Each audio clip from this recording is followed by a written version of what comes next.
ஒரு நல்ல dish cook பண்ணுறதுக்கு வெறும் ஒரே ஒரு இன்க்ரீடியண்ட் வச்சு பண்ண முடியாது.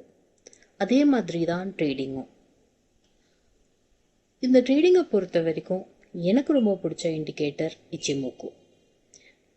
ஏன் இதை பிடிக்குன்றதை பற்றி நம்ம நிறைய பேச போகிறோம். பட் இப்போதைக்கு ஒரு சின்ன சிம்பிளான எக்ஸ்பிளனேஷன். இச்சிமோக்குல 5 டிஃப்ரெண்ட் இன்க்ரீடியன்ட்ஸ் இருக்குது. ஃபர்ஸ்ட் இன்க்ரீடியண்ட், அது பேர் டென்கென்சன் ஆர் பேஸ் லைன். இந்த டென்கென்சன் உங்களுக்கு ஒரு ஷார்ட் டேர்ம் ட்ரெண்டை டக்குன்னு கொடுத்துரும். குவிக்காக ப்ரைஸ் மூவ் ஆகுதுன்னு சொல்லும், ஒரு ஃபீட்பேக்கை இமீடியட்டாக கொடுக்கும்.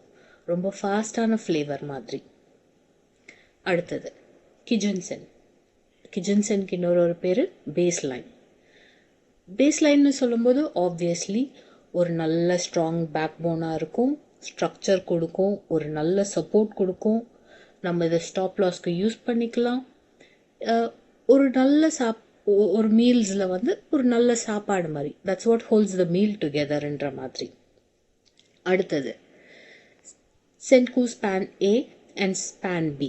இது ரெண்டு லைன். இந்த 2 லைனும் சேர்ந்தது தான் க்ளவுடுன்னு சொல்லுவோம். இந்த க்ளவுடோட வேலை என்னென்னா, இந்த க்ளவுட் ஃப்யூச்சரில் என்ன நடக்க போகிறது அப்படின்றதையும் ப்ரெடிக்ட் பண்ணிடும். லைக் இன்னைக்கு இருக்கிற க்ளவுடை வச்சு இன்னும் வருங்காலத்தில் என்ன நடக்கும் அப்படின்றத நமக்கு காமிக்கிறதுக்கு தான் இந்த க்ளவுட் யூஸ்ஃபுல்லாக இருக்கும்.